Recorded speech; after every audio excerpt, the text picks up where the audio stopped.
Welcome to Woodshop 101. This is episode 92 for July 31st, 2017. On today's show, we're going to talk about shop electrical, ladder for your ladder, and breadboard ends.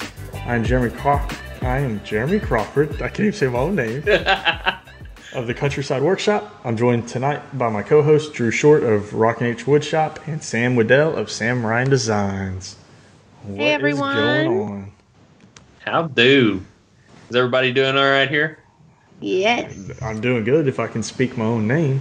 Blah, blah, blah. But your tongue was tied. Because I didn't change the number in the show notes, and I know. I saw you stall. I was reading it.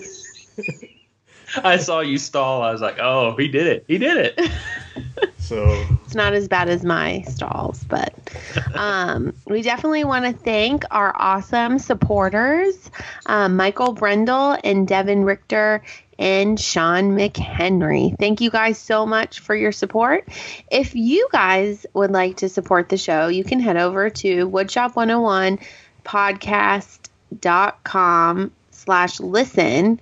Find the show notes for today's episode, and there will be a small one-time donation and reoccurring donations. If you want to become a patron to our Patreon campaign, then head over to patreon.com/woodshop101.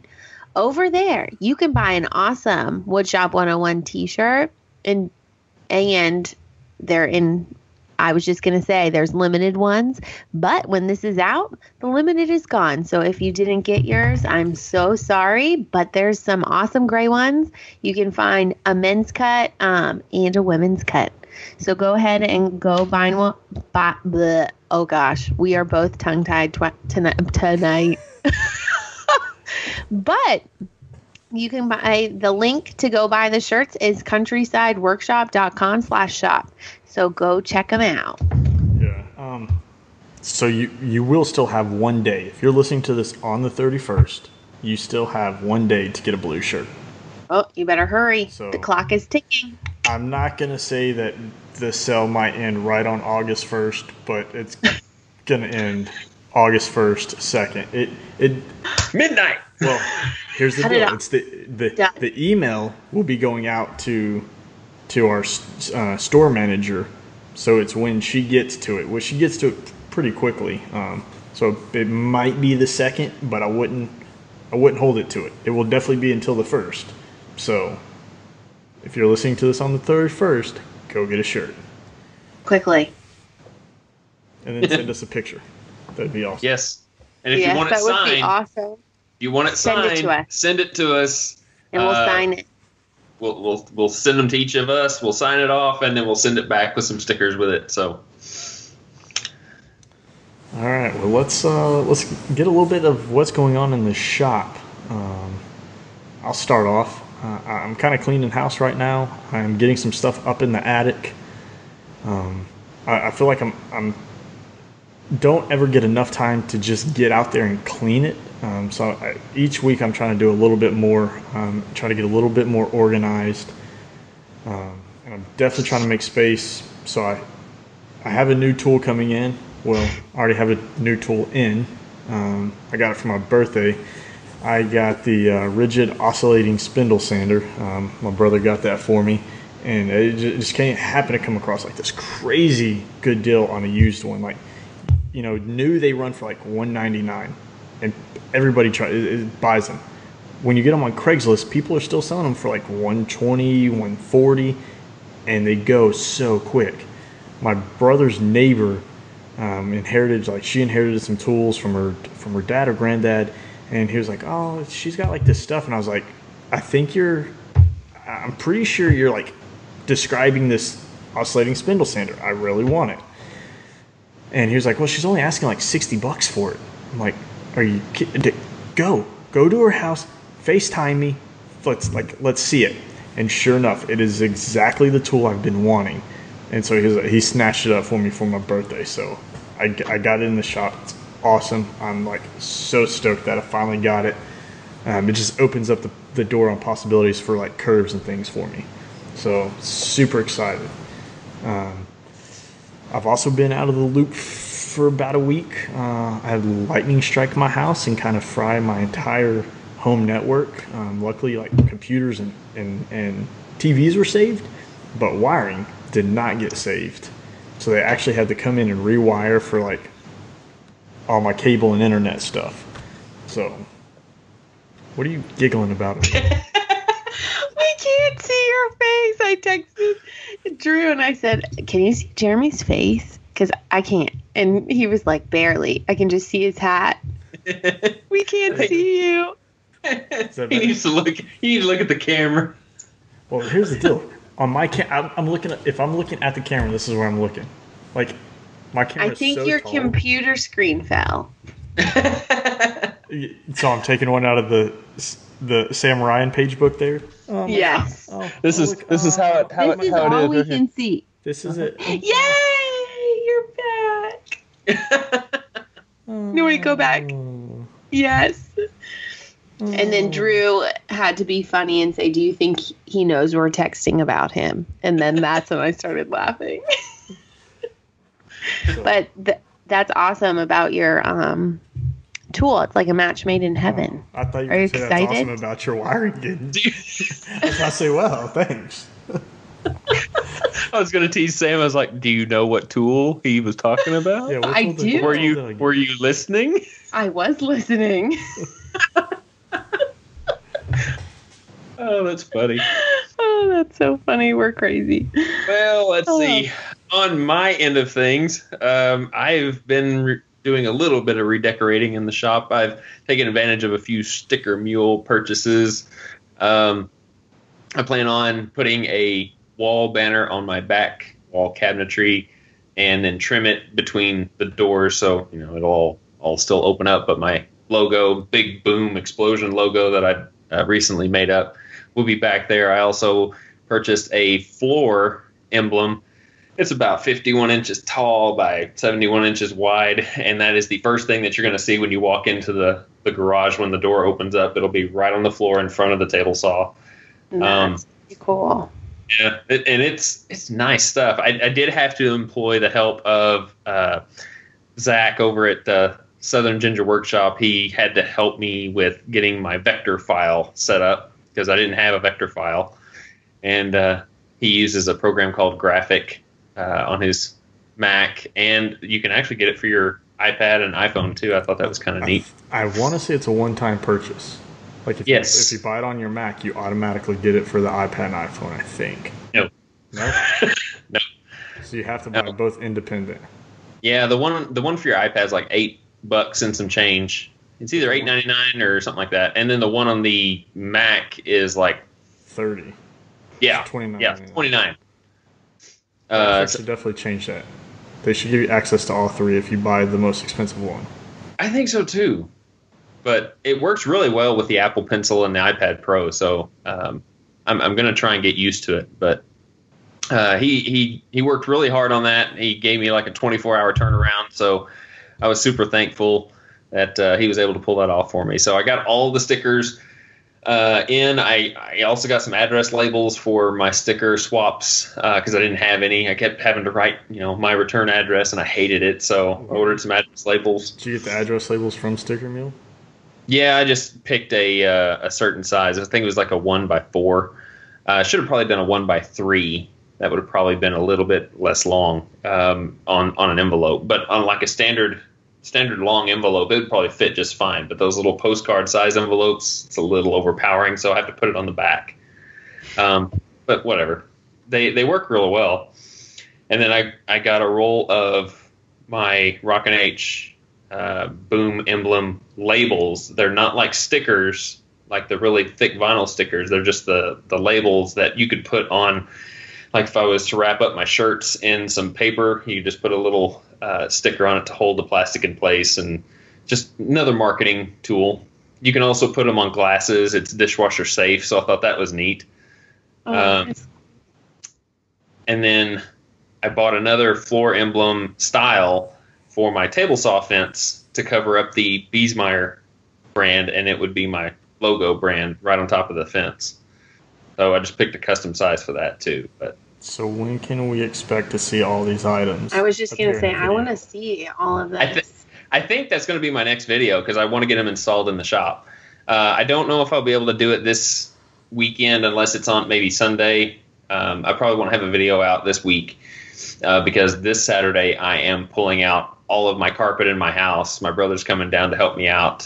So I'm going to be really occupied for at least Saturday and possibly Sunday. I don't know. Are you putting in new carpet?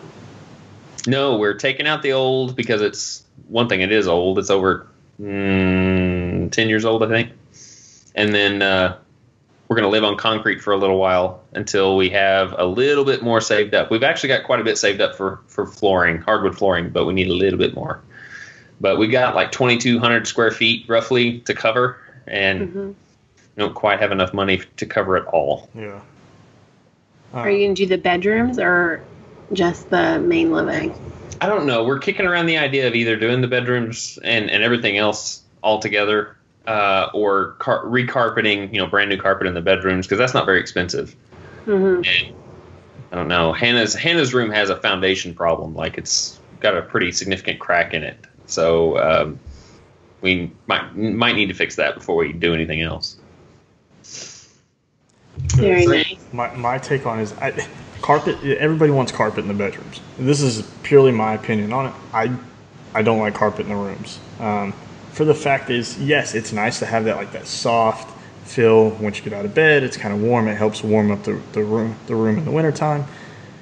But if you go with like a large area rug, when you get tired of the look, when you get tired of the look, you can be like, hey, I want to go with something different. It's cheaper to replace. And you can take it with you if you ever decide to move, and you have the same consistency throughout the entire house.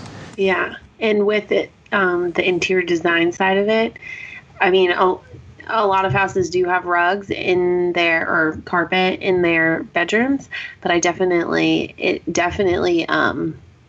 brings up the price, the value of your house, having hardwood in your rooms, and then you can put the area rugs. I'll come down and help. Well, your wife's really good at it. She does pride herself on some of her interior design. Yeah, she's very good. The one thing I wanted to tell you on Drew is that the mural sticker that you have for the cabinets, it is not the same as the rest of the stickers. All right, so all their other stickers is permanent adhesive. It is repositional. Not. Yes, and if you try to reposition it too much, it's going to do what you think it's going to do and not stick. So it's definitely different to work with because it's not very sticky. Well, I thought about maybe spraying some like Elmer spray adhesive on it because I know that repositional glue is definitely not probably going to hold on that wood surface very, very well. Because I think you had that same issue with the Southern Woodworkers one. I did, but the one that they replaced it with is still holding strong to the piece of wood. Zach has it in his shop, and it is still holding solid to the piece of wood. So I don't think I would go the route as doing any spray adhesive, because if you ever decide to change your logo, you're gonna have to strip the paint in order to get that adhesive off. I would just be cautious when you put it up there. Know that it's not gonna, like, you're gonna have to put pressure on one side as you're peeling the backing off the other, off the rest of it, just because if you pull it, it's going to pull the entire logo. But once you have the entire logo set up there and you squeegee it out and let it sit, it'll be solid. It'll stick up there. It's just the pain of getting it on there. Now the deal I had is the logo started peeling up after 24 hours. Contacting them, they actually had a whole bunch of people, I guess, email in or call in with that same issue, so they think it was just a bad batch of adhesive that was on them. Like I said, the one that he sent me on a replacement, they sent it overnight to me on a replacement, for the pure fact I was on a time crunch. But it's still holding strong to this day. So my experience with the overall of it is just the application. Like, you can't expect once you lay down one part of the decal to pull it, to pull that backing off, and you not slightly pull out that logo. So I just make sure that you tape. So what I did, I taped it down. So I picked which side I'm going to put down first, and I put tape on it. So that What kind of tape? Blue tape. Okay. And that way, or masking tape. But that way, as I pulled, I had some other adhesive kind of helping it stand. So their instructions that they send to do it very well. Follow them, but just know that it's not like you're going to stick it and it's going to stick right away. It has to sit there for a while for the adhesive to cure to the surface. Very nice. But they're awesome. Those back wall, like those mural decals, are freaking awesome. I'm really looking forward to the floor decal because I think that's going to look sweet. Cool. I can't wait to see a picture of that. I'm very interested in seeing it because you have textured floors, don't you? Yeah. I wonder how it's going to stick to the textured floor. I don't know, but we'll see. I mean, my daughter has what is it? Fathead stickers. Oh yeah, fathead. And it's the same thing. It's repositional, and our walls are textured, and it sticks just fine. Now, granted, it doesn't go into the texture, so you don't see a whole bunch of lumps everywhere. Eventually, some of that will kind of pull up, but the floor that I have, the fleck right there is not super heavy, so it's not really bumpy. Yeah. But the non-stick coating that's on there, that's not. It doesn't feel texturized. It's just kind of sticky. Yeah, I would definitely say some mineral spirits or something to make sure you get all the dust off that part of the floor. Oh yeah. It's gonna get mopped first, and then I'm probably gonna hand wipe it with some cleaner. Yeah. So, I'm excited to see it. What do you got going on, Sam? Me too. I am still working on our table, our big table. We were working on the molding this past week, which was super time consuming because we're making our own molding from our routing table. So we didn't just take a bit that had details on it. We're making our own kind of detail. And then I got some other new projects. I'm making a cool American flag and then a big fire pit cover to cover a fire pit. And it's actually going to be a table so that they can use their fire pit when they're not using the actual fire pit. They pop this top on and then have a table outside in their backyard. And then I'm also working on some cubbies for a school classroom. So it will be really cute. It will be fun because we're painting it like primary colors. Awesome. So I don't get to do bright colors that often. Colors. Like the. I'm just kidding.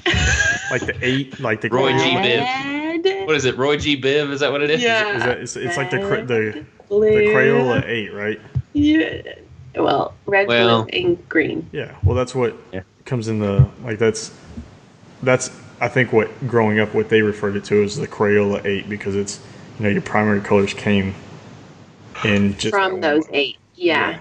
You can make one box. all those colors. What comes on like the color wheel. The one box that you didn't want because you always wanted the 164 color one with the crayon sharpener in the back. Yep.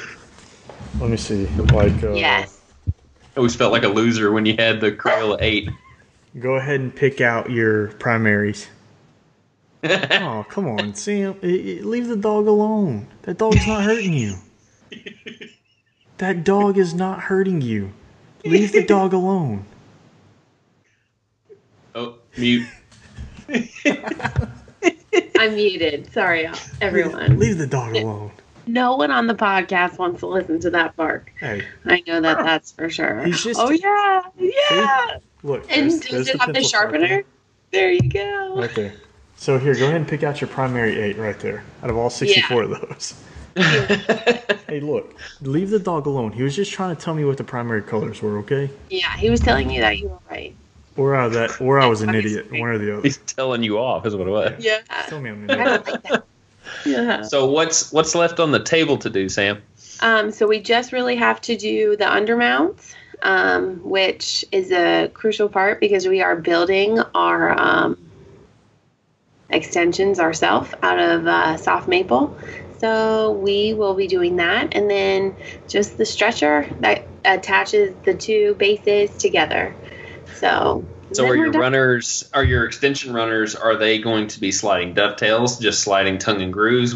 How are you making those? So I'm not sure yet. We haven't, we drew it out, sliding dovetails.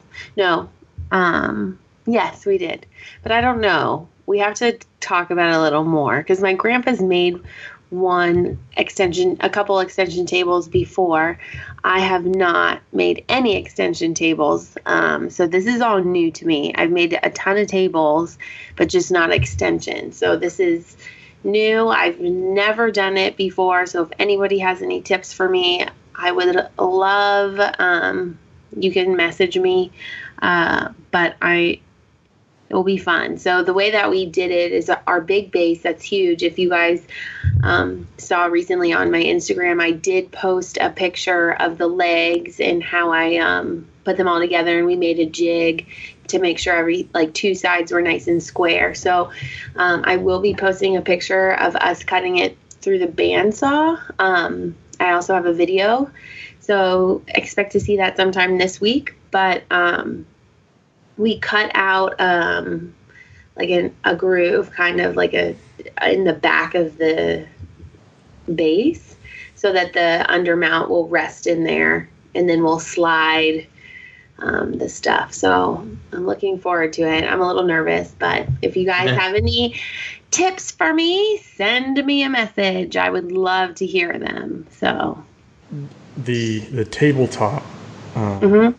And I think I saw one of your lives, and I've been meaning to ask you about it. So how thick is the tabletop? Not the edging, the actual meat and potatoes. So the actual tabletop is 1 1/8 inch. So so just over an inch, and you made it look thicker by putting the edge banding on, right? Yes, and so it's made to look 2.5 inches thick. Okay, and what was the reasoning behind not doing a full solid tabletop at 2.5 inches thick or 2 inches thick? We just maybe and the lumber that we were using is like a soft pine. It's really good. I like it, but she just said, can we just make it a little thicker around the edges?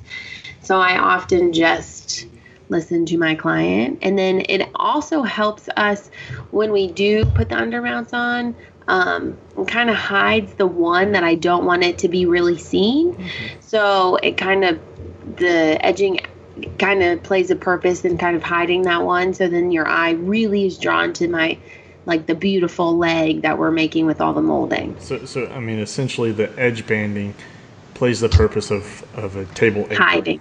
Yes. So instead of the apron residing under the tabletop, it's residing on the outside edges of the tabletop. Yes. Okay. And we are getting ready to build a big T-shaped desk coming up with pipe legs, and we do the same thing. So you guys will be getting lots of videos of that. So it will have the same effect, and we just want to hide the top flange or whatever. Yeah. Those words are so funny. So yeah. Flange. I so envy you, Sam, because you get to work out in the shop so much. I don't get to work out in the shop very much. I know. And in the summer with my other job, I actually don't work in the shop as much as I want to. But come fall, I'm excited every day. Drew, you can come and join me. I would love to if I could afford the trip. You need to come because I'll be there in 2 weeks. Yeah. Wouldn't it be so cool if we all lived on the same street and we could borrow each other's tools and say, hey, I need this, and walk over? Oh my gosh, that would be so fun. We could live on the same street, but you're not borrowing my tools. Well, I could come and use them. Cowboy's hat. Well, yeah, you can't take my tool from my shop, but you could come and definitely use it. I definitely am good at sharing. Or we could just all have one huge shop. Oh my gosh, that would be so fun. She's sitting there going, I didn't think of that. Like a 30 by 50. I didn't even think of that. Oh my gosh. We could buy an extra house on the street and it could just have all tools in it. Yes. Well, when I can afford a summer home, I'll look you up. Okay, Summer perfect. home. I'm It making could be a like an permanent move. incubator. It would be so fun, and we could teach woodworkers. It would be like an incubator. Yep. Okay. You know, Let's do it. I think that's something that we need to jump Whoa. my pen. Definitely look at for the future is trying to do some kind of like meetup. Mm-hmm. You know, I definitely think that would be cool. Do some. Well, I'm like definitely putting the Atlanta woodworking show on my calendar. Yeah, I mean, the show's cool. You know you get to meet a bunch of people. But I think having a meetup at somebody's shop, somebody's that's got a bigger shop. There we go. Maybe do go for a few days and build something together or something. You know. Oh my gosh, we should do that. That would be so fun. My grandma would make us lots of Congo squares too. Remember Congo squares? Would we have a place to stay? Yes, you would. You could stay with me. It would be so fun. And the dog would bark at Jeremy the whole time. Probably. Tell me I'm an idiot. And carry me a box of crayons around so I know. Yeah. Know your primary colors. You need to know them. That's what he would say. I ask my 7-year-old when I talk to him tomorrow. Speaking of 7-year-olds, everybody wants to know our ages, I hear. Yes, that's where I was heading there. I was going to say this conversation is really derailed. So Yes. we need to get back on topic here. We did have some questions sent in. We made a post on our Instagram feed of any questions that you guys might have for topic suggestions. And we did get a few feedback questions, about 4 of them that we wanted to bring to light here. I think it's 4. Yeah. And if you guys see, or if you're subscribed to our Instagram feed, be sure and give us some feedback so we can have more topic suggestions to bring to the show, and refer some friends. So we had one question from sign on of looks like Kirby 007. No, that's 007. That is definitely GoldenEye 007. Oh, excuse me, GoldenEye. What are you talking about? Dude, Jeremy's a nerd. Did I just take it back? I'm like N64 playing GoldenEye? Yes. A little bit. Remember? And you just had the hand in the gun? Hey. I know that game. See? I know that game. Look at this.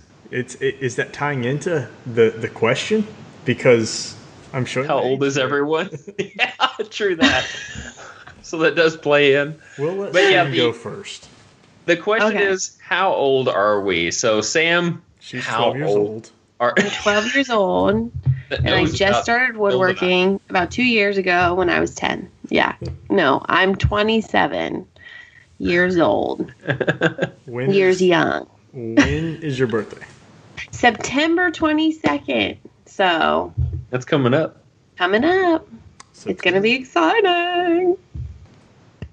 Yeah, Jeremy, write this down. Write it on your calendar. I am writing it down right now. Maybe I should put it in my calendar. I know. Well, look, I'm writing it down so I can do it later. And I'm like, I feel out of the loop because I'm not putting anything in my calendar. I'm actually going to put it on the Woodshop 101. Woodshop 101 calendar. There you go. Oh, wait. Sam doesn't have access to that. Oh, shoot. Maybe if she had... Wait, she's got an iMac now. She should have access to it. I know. I haven't even showed you all a picture of it. I need help, all right? Let's just say. Well, we've known this. Yeah. You need to go to the Apple store and say, hey, this is the problem I'm having. Can you fix it? All right, I will. So, all right, who's going next? Yeah. We're all derailing from the question. Well, maybe Drew and I don't want to talk about this question. I know. That's why we're continuing to derail. I am 29 years old. I just had a birthday, and I am Benjamin Button now, and I'm reversing age. So I'm 29. Last year I was 30. That's what I was about to say, dude. That sounds so much like a girl answer. I'm 29. I'm Benjamin Button. I know. I'm never going to hit 30. I turned 31 2 weeks ago on the 13th. I had a hard time turning 30. I never thought I would. pretty easy. But, well, I mean, it's pretty easy turning 30. But mentally, when I turned, I was like, man, I'm turning 30. Like, I got to be a grown up now. Like, there's no more of these shenanigans. Look at Drew. I lived an entire year. For all of you that can't see, Yes. Drew is limping and holding his back like a grandpa. And where's my walker? Yeah. So I lived this entire year of no shenanigans, like you're supposed to be what everybody equates to as an adult. You're out of your 20s. Then I turned 31. I was like, screw that. Like, I could still be an adult and have all sorts of shenanigans. So turning 31 was a little bit better than turning 30. Yes, I can drink some more. But, I mean, my body definitely feels like it's about 45 or 50 years old with separated shoulder and 4 displaced discs in the back and 4 bone spurs in the neck. Hearing loss in an ear. I'm gonna be a cripple before long. You're gonna be 35, sitting on your front porch, going, "Oh, you young whippersnappers, you need to slow down on my street." So, Drew, when do you turn 50? Very funny, jerk. I am Grandpa Drew over here. Yeah, I'm the oldest of the 3 here. I am 37, and I will be turning 38 August 24th. I'm gonna put it in my calendar. So that's definitely coming up pretty quick. After I actually had this conversation with some of my crew at work that after I turned 25, all the numbers just kind of ran together, and I started forgetting how old I was. I was telling people I was a certain age whenever I was a year younger, and my brother did the same thing. And then when he realized that his birthday hit and he realized how old he was, he's like, "Oh, I get to be 38 for another year." That's so funny. I do that all the time. Somebody's like, "How old are you?" I'm like, "Oh, 26." And I'm like, "Oh, I just said 26, but I'm really 27." But I'm going to just let them continue to think that I'm a year younger. It's great. It's so fun. Yeah, see, I have employees that are 22, and it makes me feel so old. So old. I'm sitting here talking about, oh gosh, what was it? It wasn't MC Hammer. I think it was like Vanilla Ice, and they were just like, "Who?" It's like, gosh. "Oh, I'm old." Yeah. I even know who he is. I have students that are born in 1999. Oh my! I know, That means- dude. That means That's come January, crazy. I'm going to have students born in 2000. Mm-hmm. Yeah, I graduated high school in '98, so that makes me feel super old. But yeah, Well, you guys look great. No one looks a day over 29. especially Jeremy because he is 29. Yep, see? I'm aging backwards. Benjamin Button. If you don't know who Benjamin Button is, you need to Google it. Seriously though, people don't think they think I'm 27 most of the time. So I'm like, okay, I'll take that. Yeah, 47. sure. Yeah. So that was our first question that we had, which made me so depressed. So thank you for that. I appreciate so much. But let's see. We had a question that was posed to me from Garyandjudi Boyd. Gary has been a watcher of mine on my YouTube channel for quite a while, long time actually, since probably the beginning. And he sent me a email with a picture of his future shop, which is going to be a 28 by 28. So it's probably a little bit bigger than what my shop is right now. I think mine's like a 24 by 26, so just a little bit bigger. And he said, what's the average number of 220 volt plugs that most shops have? I sent him an answer to this, but I figured you guys could have some input on what your personal preference is. And it's basically, how big the shop is versus what your 220 volt needs are. And if I had my dream shop build, I would, even if I didn't have 220 tools, which I've only got one right now, I would probably put a 220 volt plug every other 110 volt plug. So I'd probably have 110s about every 6 feet. and put a 220 plug every other outlet, so another 12 feet in between those. That would give me options that if I ended up upgrading tools from 110 to 220, I would have a place to put them. I would probably put a 110 and a 220 plug outlet in the floor in the center of the shop, around where I'd want my table saw and stuff to be. So, I mean, that would be my preference if I had to build my shop, is just intermingle them. But definitely have a lot more 110s than what I do right now. Yeah. So, what about you, Jeremy? You've probably had experience with that. Yeah, very recently. There's a couple different avenues you could take. I want to talk about 110 first, but I know that wasn't part of your question. But if you're wiring for 220, you might as well go ahead and throw some 110s in. So you can definitely do like a duplex outlet, which is just a top and a bottom outlet, like Drew said, about every 6 feet. Or you could do a double duplex, which would be the four outlets that are all together, and do that. I think I have a 20 or 21 foot wall, and I have 2 double duplexes on that wall. So about every third of the way down, which would be every 7 feet roughly. Right? Is that what it would equate to? Mm-hmm. So total on that wall, I have 8 plugs, which I definitely would recommend going that way. If you're going to wire for a single duplex, you might as well throw a double duplex on there. I have mine wired independent, so every left plug in the shop is, as you're looking at it, everyone on the left is wired on a separate breaker. Everyone on the right is wired on a separate breaker. So you have Democratic and Republican, yes, plugs. That's yes. Nice. Very political shop there. And the reason why I did that is so I can, if I'm working on one side of the shop, then I'm not working on one breaker.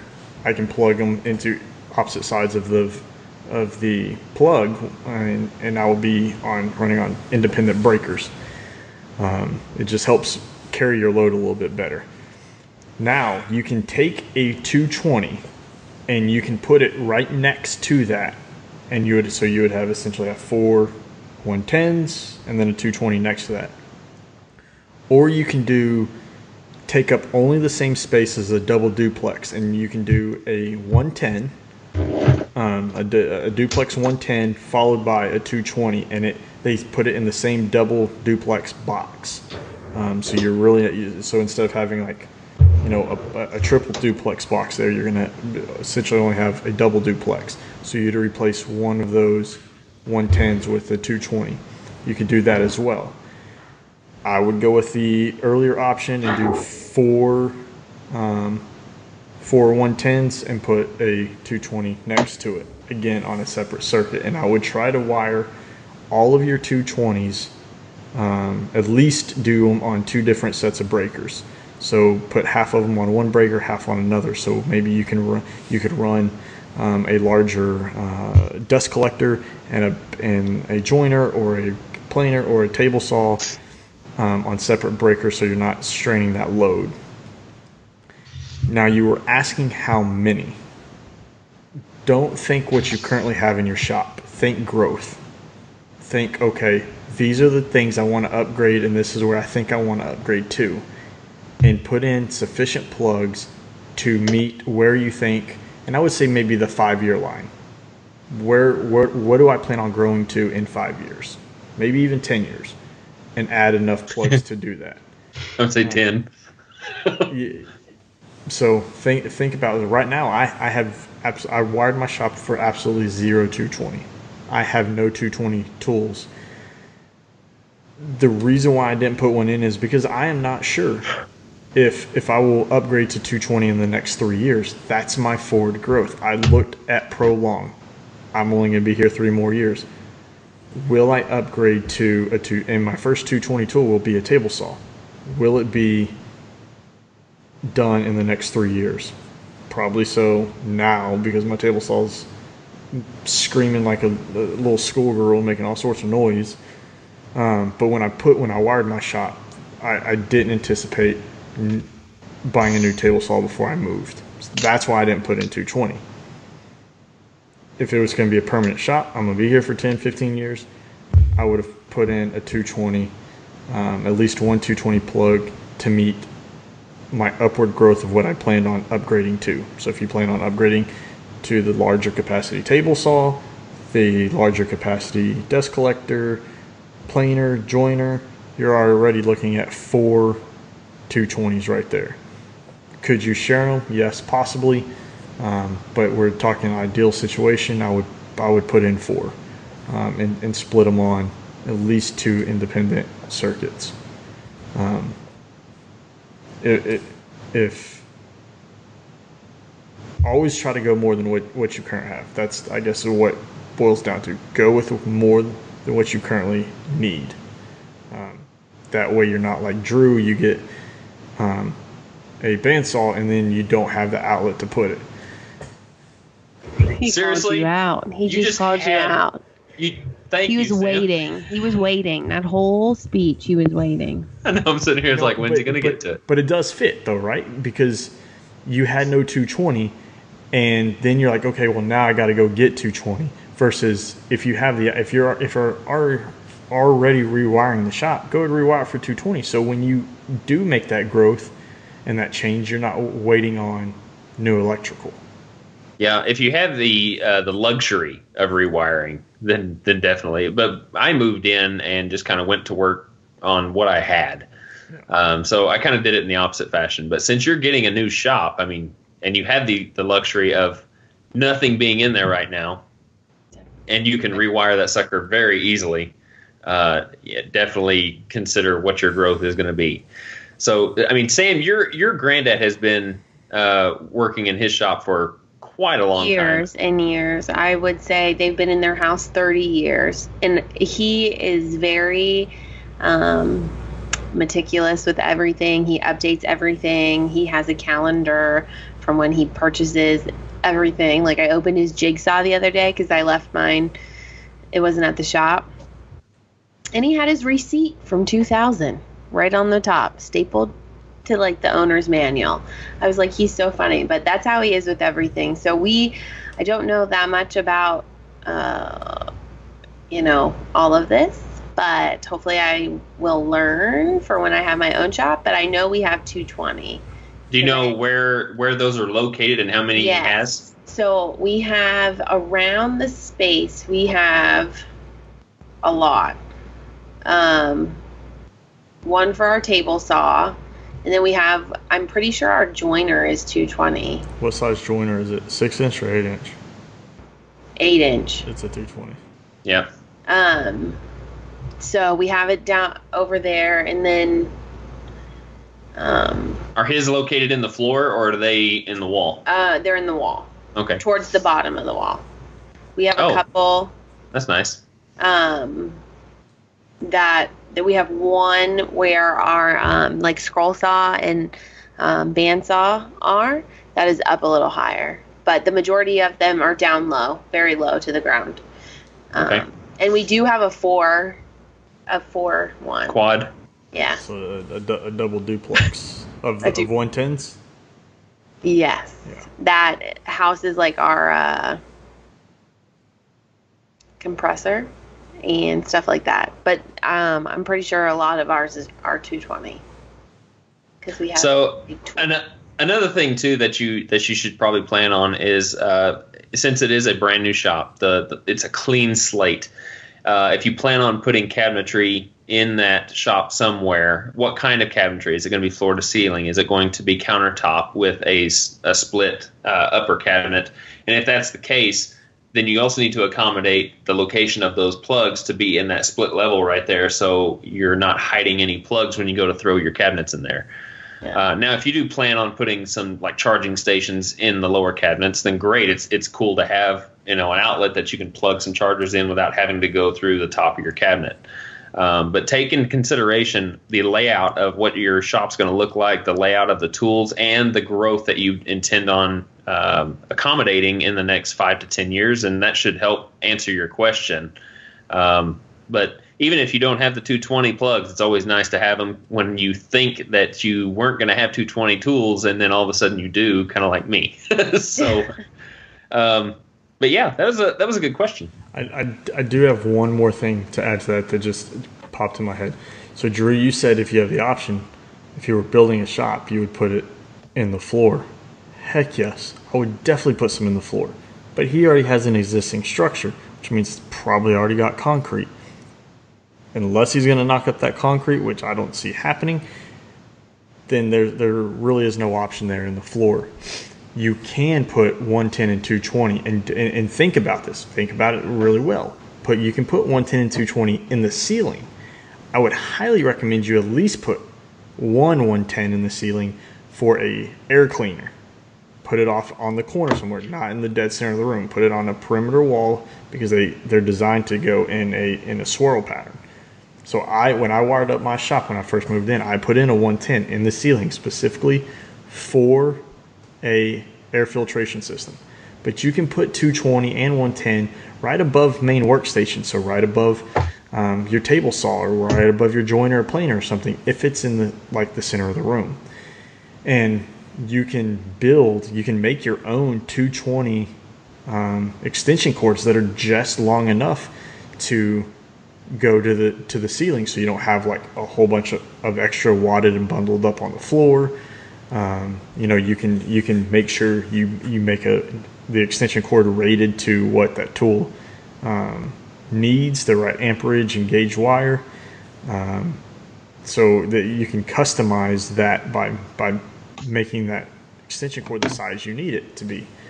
And I thought about that because Mark Spagnolo just did that with his new shop when he moved in, is because his dream shop, he poured the concrete.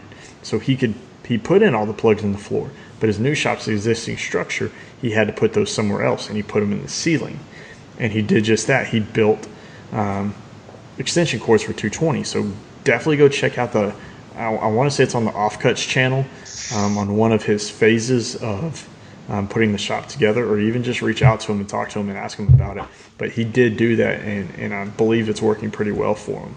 And yep. That's definitely an option, and one that I may end up taking if when I upgrade my table saw here. Very cool. All right. Next question we had came from J_, and I'm just going to say this as a word, Dijkema, Dijkema.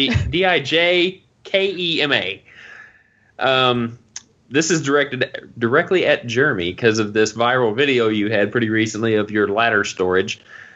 He asked, do you need a ladder to get your ladder? Yes and no. And then let me explain. So no, because I can reach it, but I'm on my tippy toes. Vertically challenged, are you? So technically, yes, I need a step ladder to make it easy. That's like me all day, every day, getting clamped. That's why, is because I am shorter. I'm 5'9". Somebody that's 6'1" is definitely not going to have a problem. You can definitely reach the 8-foot ceiling and get it down.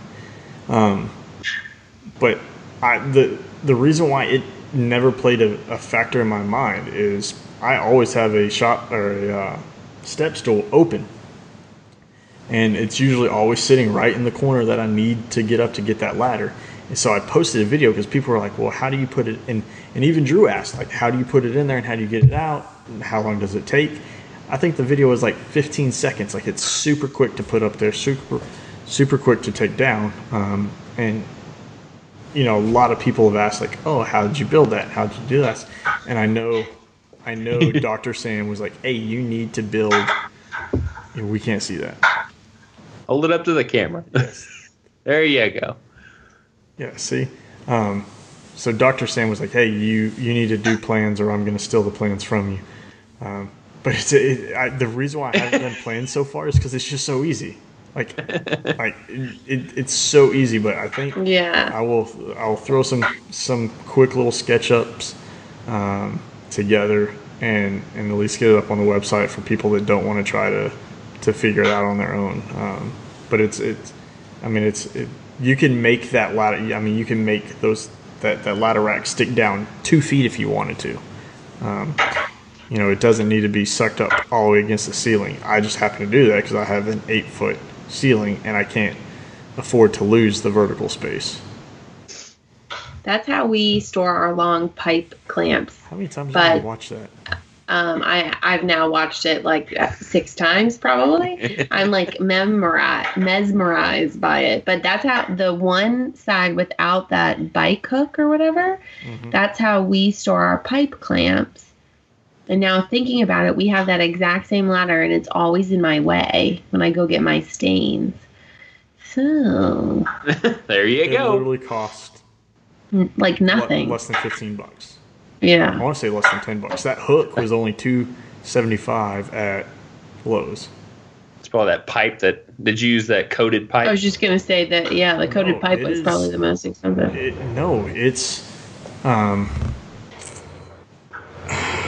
It's like PVC, but it's like the dark gray PVC, and they were only. Oh. It is only in that one length. So at my Home Depot or at my Lowe's, wherever I bought it from. I bought it while I was still in Houston, so I bought it at Home Depot, I think, and it only came in like that 3-foot section. So, and I just happened to have one left over for my clamp rack, so that's what I used. But you could use PVC, you could use electrical conduit. Like the thicker conduit, you could use a iron pipe.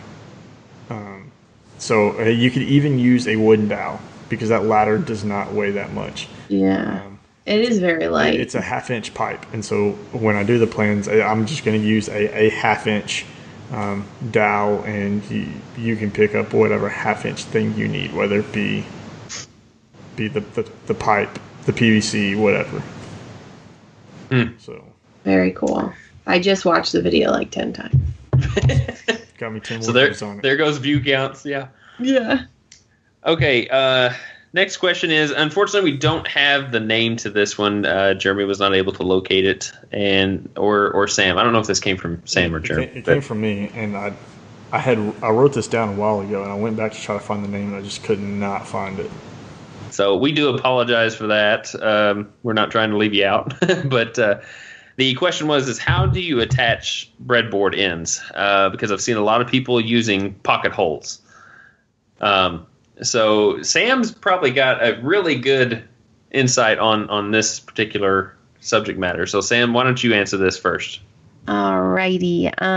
When I first started, I did pocket holes, but now I've learned to do it a different way. I drank the green Kool-Aid. And got a Festool domino. And the way that we do it is we put the dominoes on the end of the length of the table, and then we, put them on the breadboard.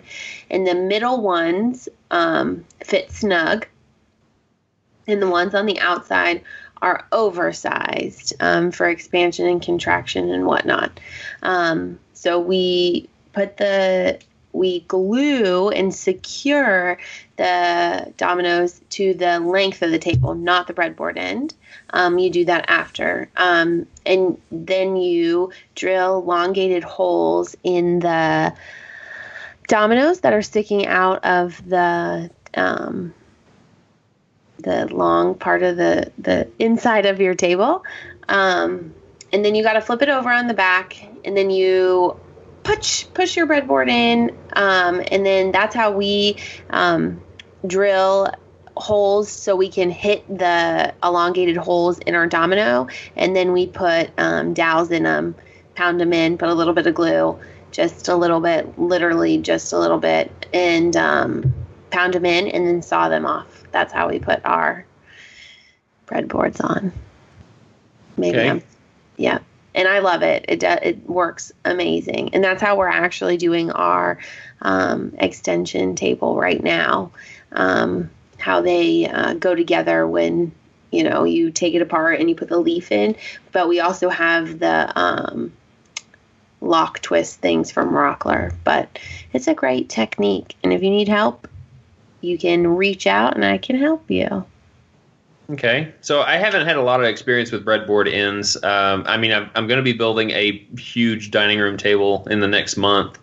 But Jeremy, you've had experience with your table that's sitting behind you. And have you experimented with different methods? Mm-hmm. So what methods did you use, and what worked the best?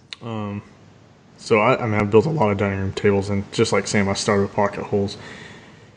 And against popular belief, those breadboard ends are still holding solid. They haven't blown apart.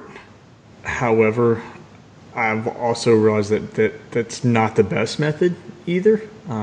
So although I wouldn't build them like that again, I'm not going to go back and replace those ones either. No. So I've done a traditional mortise and tenon, which I made one long tenon on the tabletop, made the mortise on the breadboard end, and glued in again just the center part, and pinned the outsides. That's a lot of work. So I since have developed another. And when I say develop, I mean I didn't create it, but I do the same thing as Sam. I have the domino, so I do identical to it. A lot of people use the large dominoes. I have almost a 2-inch thick tabletop over there, and I used the 10 by 50 dominoes. Yeah. Perfectly, and they're still holding strong. And I know a lot of people that have used that method. And use those smaller dominoes, so you don't need a domino XL. You don't need like the 5-inch long dominoes to do it. It absolutely will work with the smaller domino. That's what I use. I use the smaller domino, and we figured out a way that we can still have the small domino, and we use a different machine, and I'm blanking on the name of it, to give us a longer. We can widen, and it looks just like how the XL will, and it can like dig deeper. It can go deeper into the wood than the normal domino can, and you can like make your own dominoes. Like we made our own dominoes. You can just mill up a piece of wood, and you can make them in various widths and lengths. So you can use the domino. Yeah. So you can actually use the domino to make wider mortises. You can't necessarily go deeper. But we have a machine, and I'll get the name of it. Is it a Panto router? No. I'll get the name of it. It's a machine. It's like a drill press almost. But hollow chisel mortiser. Thank you. Yes, hollow. Yeah, and it works really, really, really, really good. So, but you really don't need that. Just like Jeremy said, the 10 by 50s do just fine. Yeah. So I'm going to link to it this exact same method from Brian McCauley. He has a video out of how to do this method. I'll link to that. He also just recently developed a hybrid method of the two, creating a mortise and doing the dominoes. So he creates a mortise and tenon, but adds the dominoes as well. Says it's super stable still that way. I don't know if I'll ever do that. That seems like a little bit more work than what I necessarily want to do, but I'm not going to say I'm not going to do it ever. I want to go ahead and crush out, because people are like, well, I don't have a domino. You have all the fancy tools and this and that. Well, I have the fancy tools because I saved up and decided to buy it. You don't have to have a domino to do it. It's simple, loose tenon joinery. You can use it with a router. You can create the mortises with a router. You can create the tenons with a table saw and a router table, and you can do the exact same method with loose. I mean, that's all it is loose tenon joinery. We just happen to have a fancy machine that does helps us joinery faster. You can do it with the router. Go ahead. Yes, and there's a ton of YouTube videos on how you can use your router and get the same effect that the domino will give you, and they're really easy. And one guy even helps you build a jig that then will help you get the end result that you want. So, all right. So here's a question that some of the new people that haven't done this yet, and kind of like me too, the tongue and groove method. Because if you don't have the domino, you can do the tongue and groove. Like you said, it is a lot of work. However, you said that you glued the centers, which of course will lock the breadboard in to the center and allow for expansion and contraction on the outside. However, you did say that you pin the outside. So now, do you hollow out the hole on the tenon, not the breadboard end, but do you just kind of elongate the holes on each board runner? Yes, all of them on our. All of them are elongated except for the middle. The middle is not. I'm pretty sure. So yeah, the middles are always the snug and secure and glued, and then we didn't elongate the holes. So basically, no one's gonna see it. So all we did is we drilled a hole and then we went back and forth like this. It's and it's just so easy. And then you sand it, and then your dowels can move.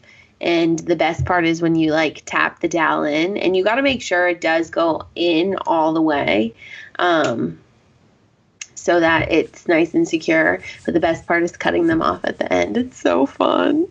Now, do you pin do you pin through and through, like from top to bottom, or do you just go halfway? So So do you pin all the way through? No, I pin from the bottom because I don't want my pins. I don't want to them be on the top. But so you pin from the bottom of the table all the way through the mortise, all the way through the mortise, and I just barely kiss the surface on the other side of the mortise just to make sure that I get it all the way through all the way through the seam. So when you pin it, you're only pinning it through the tenon. I guess you could pin it all the way through. But my justification is the dowel's going to flex a little bit as well. So if you pin it all the way in, you're kind of locking the dowel in more, and it's not going to flex as much as the tabletop expands and contracts. Yeah. So just in case you don't elongate that hole quite long enough, the dowel's at least going to flex a little bit as well. So there's I guess an option. So if you didn't want your dowels seen, you could pin through the bottom and go a little bit more than halfway. And if you wanted a little bit more contrast and you actually wanted to see your pins, go through the top. Yeah. So don't even worry about going through and through. Just pick your poison. Just on the top. We just always measure down to where we hit the bottom, or what you would call the top of the mortise. Yeah. So. And one that something I'm going to do probably fairly soon is I'm going to pin from the top, but I'm going to use brass pins. Oh, that would be cool. And are you going to epoxy them in?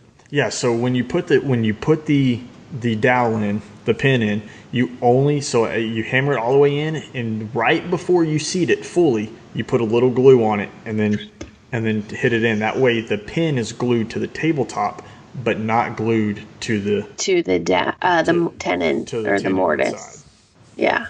So it sounds very complicated, but it's not. Yeah, I will link the video, and you'll see how Brian does it with the Festool domino. But the same method applies to traditional mortise and tenon or any other loose tenon joinery. So if you're going to create the tongue and groove on the tabletop, you would pin it essentially the exact same way. Yeah. So, and you can, it's just a fancy tool. Yeah. And if you want consistency, because you glue the middle part of the tenon, you don't have to pin that one at all, because the glue is doing the job of the pin. I go ahead and put a pin in it just for the fact of seeing the consistency. Yeah. Because mine are all nice and evenly spaced, and it's so fun. So it would be actually really cool to do brass on the top. Yeah. And I'm going to do it, I think, fairly soon. Maybe by the end of the year, I will do it. And I never go greater than. Well, I don't want to say never. I haven't, and I've had no need to go greater than a 1/4 inch. So a 1/4 inch dowel. Yes. Same. All right. So here's an out of the box suggestion. Would you ever try this using a sliding dovetail the entire width of the table.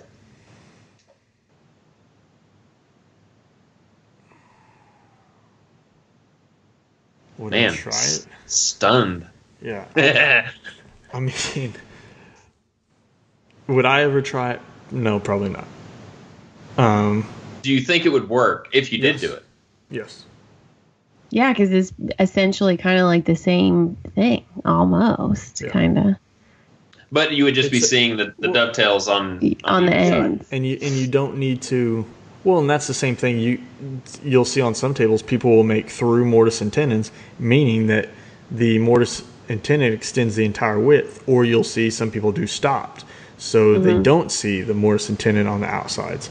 The dovetail, I mean, absolutely, it'll give it a design feature as well. But I also think because of the dovetail feature, that you won't because again you'll put the tenon side of the dovetail on the tabletop, and you'll do the mortise side of it on the breadboard. You won't need to pin it because of the characteristics of the dovetail. It's going to lock itself in.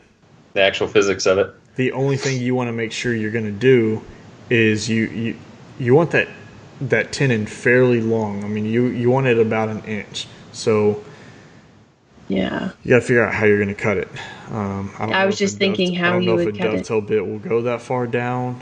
I mean, I would definitely wouldn't do it any less than like an inch. That would be cool, though. You want some meat and some structure there, so as people lean on it, it's not going to just snap off. Yeah. You might have to get a custom dovetail bit made for it. Yeah. That would be really cool. So we have some awesome kickback this week from, and I'm going to apologize ahead of time because I don't know if I'm going to be good at pronouncing your last name, from Robert Dzederic. Thank you so much. He said, loving the show, and the new intro and added voices really improved it. Thank you, Robert. You're great. So, Jeremy, And we were love sucking you. it up. You know, Just you and me, we were sucking it you up. know what? We at least got validation on making the right decision of adding Sam to the show. Thanks, guys.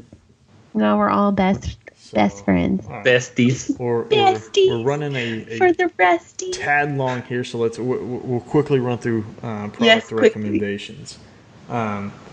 I'm going to recommend a apron pocket knuckle driver, and this is from Ironside Toolworks. He's over on Instagram, and he makes these awesome, like these super awesome little screwdrivers that take an adaptable head, but it's so small that it just fits in your hand. You throw it in your pocket. Mine's actually going to reside on the tool wall, but he's got the awesome feature of it being rounded on this side and flat on this side, so it won't roll off the bench. I think he's got something really good going there. Yes. And Very cool. fellow Texan, he does make that longer version. I chose for the shorter version for the pure fact of there's not very many long times I'm going to need something super long. And he sends it in an awesome little leather, like wrapped up in a little leather sleeve.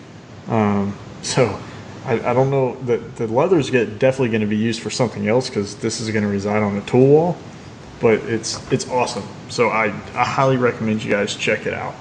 Very cool. I did offer some I guess modifications to him, for the pure fact of he doesn't include drivers with it, which is fine. I got plenty of them. But the fact is now I got to carry around a little thing of driver bits. I would have liked to see this entire sleeve come out and rotate around so you could have Phillips head and flat head on one side. I know they make the screwdriver attachments for it so you can switch it around. And then they make the double-headed bit that has like a Phillips head 2 on it and a Phillips head 3 on it, and then like a flat head and a different size. flathead, so you really have 4 screwdrivers in one. I hope he kind of looks into that. I think that would make this like the ultimate tool, because now it's all built in. You carry the whole thing. I won't need to carry around a little thing of driver bits to put into it. Yeah, it's really very similar to like my Klein 10-in-1, because it's got the oversized sleeve, and then the whole sleeve slides out. Then you have the 2 ends that you can flip around. Mm-hmm. So it actually is a 10-in-1 screwdriver. So it's really cool. If that could be altered in such a way to where he could use the oversized sleeve and then the double insert like that too, that would really rock. Yeah, those are beautiful. They're really pretty. And I told him I got a contact with a guy that actually makes custom ferrules, and I think like if he can get a hold of some of them and get a custom ferrule, so he at least has his logo or something on these, I think it would do him a lot of justice. I think he's a fairly new company, but I mean he's got a solid, like, this thing it's beautiful. It fits in my hand. It's the finish on it is awesome.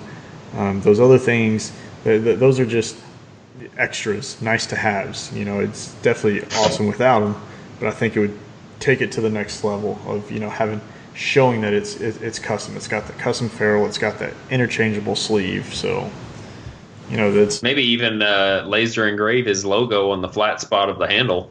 Yeah, that would be if you didn't do the ferrule. Yeah, that's cool. Well, my product recommendation is going to be Gleam. You guys heard us talk about Gleam several times, and I actually had my first experience using it for the giveaway that I am running right now. However, by the time you hear this podcast, that giveaway is going to be over.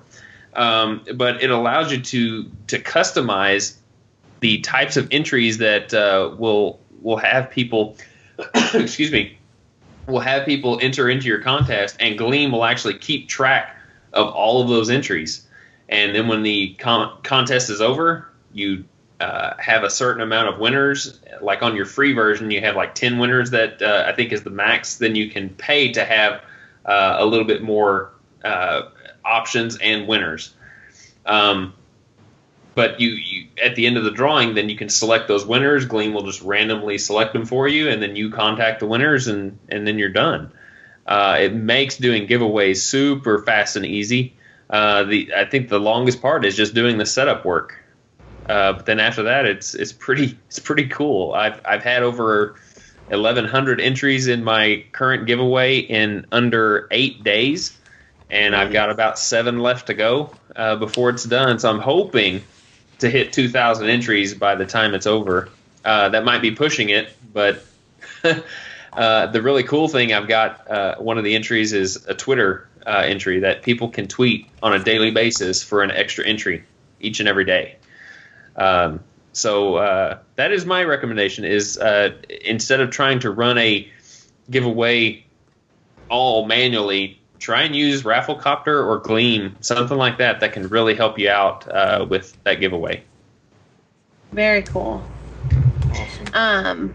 And my product recommendation, I mentioned earlier that I was doing a fire pit cover, and the fire pit is a circle, and the inner dimension to hold it in place needed to be 37, and the diameter of the circle needed to be 56.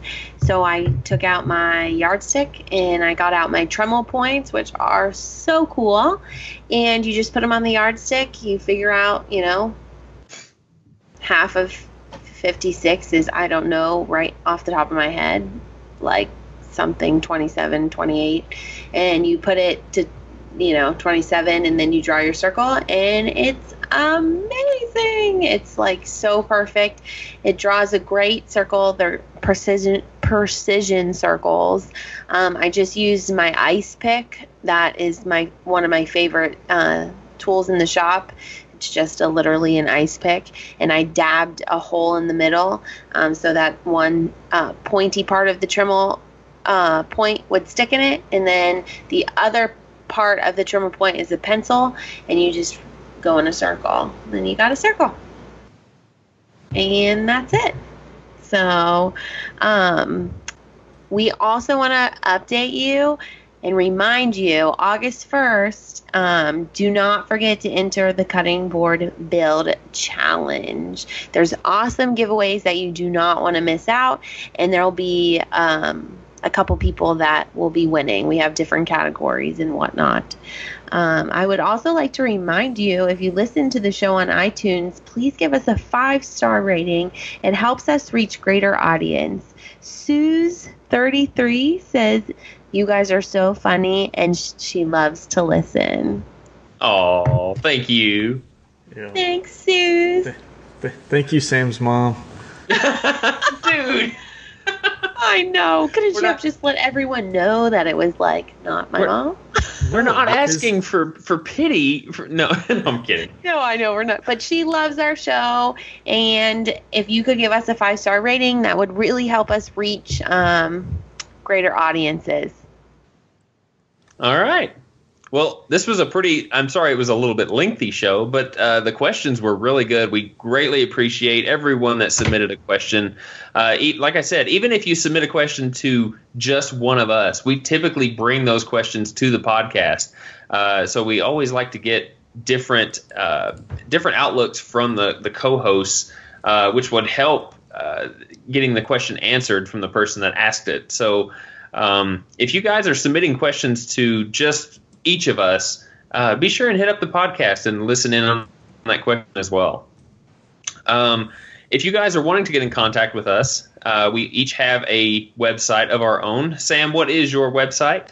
My website is samryandesigns.com, and there's contact buttons where you can reach me. And Jeremy? You can get me over at countrysideworkshop.com. Go to the contact section. There will be a little form for you can fill out, or find me on Instagram, because that's where I'm most active at these days.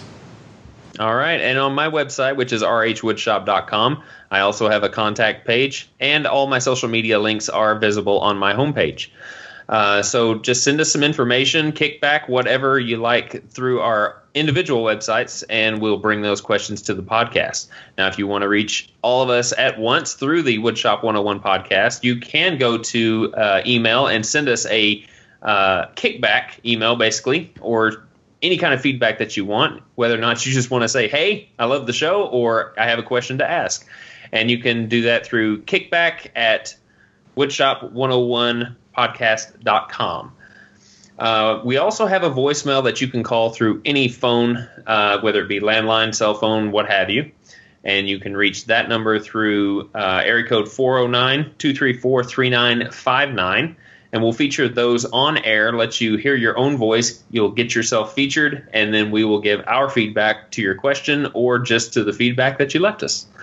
You can also do voice memo as well and send that through email on our kickback email that I just gave you. So if you have a voice memo app on your phone, you can utilize that, and the sound quality is actually a lot better on that as well. So there are several different options that you can get in contact with, all of us at once or individually. So this was a great episode. So thank you guys very much for submitting those questions. Do you guys have anything to add before we get off here? No, just thank you for the questions. It was fun. Keep the questions coming. Very cool. So from Jeremy, Sam, and myself, we want to wish you guys well. Please be safe in your shops. We will talk to you on the next podcast episode with another co-host to add. So 1, 2, 3. Boom! Boom.